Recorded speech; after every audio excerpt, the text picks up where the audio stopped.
चक्राभ्यया शुक्लवर्णाषडानना मज्जातमस्ताहं भगवती मुख्यशक्तिसंहिता हरिद्राजयकरसिका हाकिनीरूपधारिणी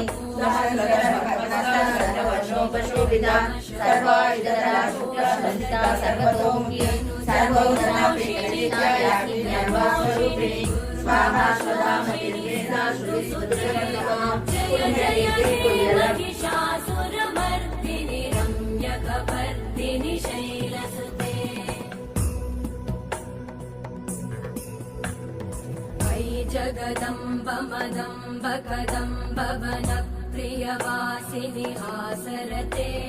शिखरि शिरोमणि तुङ्ग Himalaya शृङ्ग निजाल